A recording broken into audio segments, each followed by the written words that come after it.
coming to hang out with me. So I have this little book now. It looks like this.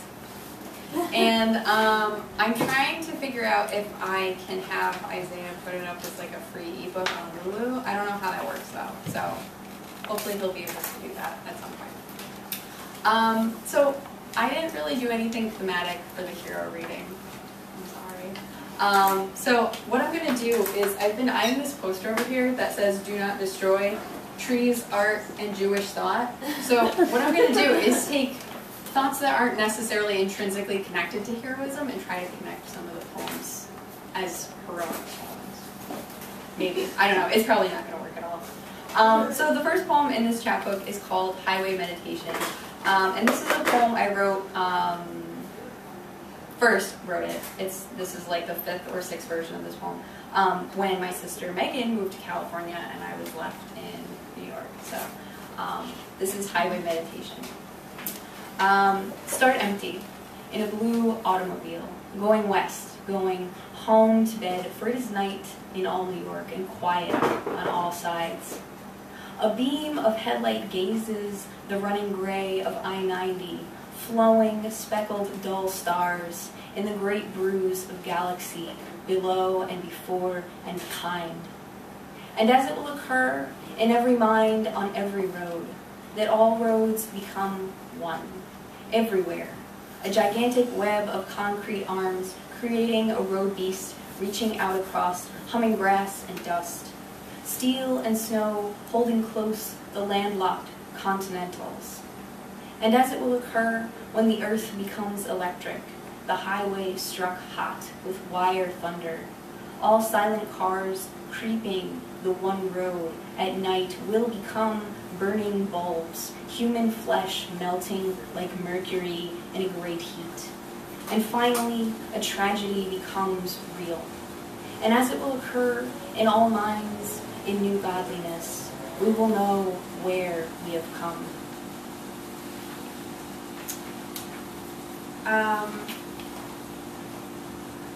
So I guess the next poem I'll read, I think you guys have probably heard before, is called Buffalo Soldiers.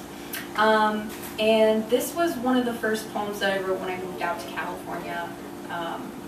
And I started listening to NPR all the time, and that's where most of all the poems that I wrote my first year came from. So they were talking about how there was this huge disparity where most of the park rangers in the United States were all like these kind of middle-aged white guys. And they were like, we don't really understand why it's like not more gender and racially diverse. So anyway, this is where this poem came from, Buffalo Soldiers. I whittled away my legs on my father's front porch in his city house far from the state park. As a boy, he had seen a sign on a trail that read, "No Negro, no go," and so I was told to stay away. My father and me lived here with no tree. I sat and whittled on the front porch in my father's city. As a young man, I told my dad that I would be a park ranger, and he said to me, "Out there's a lot of trees, and rope is cheap." Father, are you still under a street lamp? I heard on the radio nameless Buffalo Soldiers, moving mountains with hands like God for Roosevelt and Muir. My father did not often leave his home. There was no other outside his door. Buffalo Soldiers below an uncivilized moon opened up the wilderness. But Father, I am coming after. I am no Johnny or Daniel or Davy. I wear no skin cap, but I have been here. Signs cannot keep a man from the land. I climb a birch to see the sublime designed for me. Okay. That one's really long, so I'm going to skip that one. So I'm really sad that Stephen Troll isn't here. So this is a poem that I guess he likes. It's called Burial. And there's nothing heroic about these poems, I'm realizing. This is really sad. So I'm going to give up on that. All right. Maybe I should take lessons from the Contemporary Jewish Museum on how to connect things. All right, so Burial. In parts are formed a perforated frame, a whole flight yet unflown, yet to be under. to keep while seasons capitulate, gathering ground, burying a collapse beneath mounds of earth. There inside, a universe exists, deep and still further down. So this is another one of the NPR poems. It's called Place for Bees. I can't pay for her, my little bumblebee trapped in a fruit skin, the orchards overflowing with the smell of dead bees floating on the blossom's petals, rubbed clean of all pollen, all ancestry, all polemic fire of the heart. I don't speak her tongue, soaking the roof of my mouth full of dust and scattered mustache hair, burning red clay arches under the desert sky. I don't care whose child she is, she'll never work for me, she'll never bring returns. Why would I want to ask why a bumblebee loses its fur? It must be dying and simply unaware of how fate takes direction, like lines on a map. Ask why a hive would be abandoned, why a keeper would not build a box with his hands wrapped tight in tulle, no sweat off his pallid skin. Why a keeper will give his own life, his own land and honey to a master, a giver, the animal inside, needing nothing but tamed thunder. Why a keeper needs an orchard full of pregnant fruit.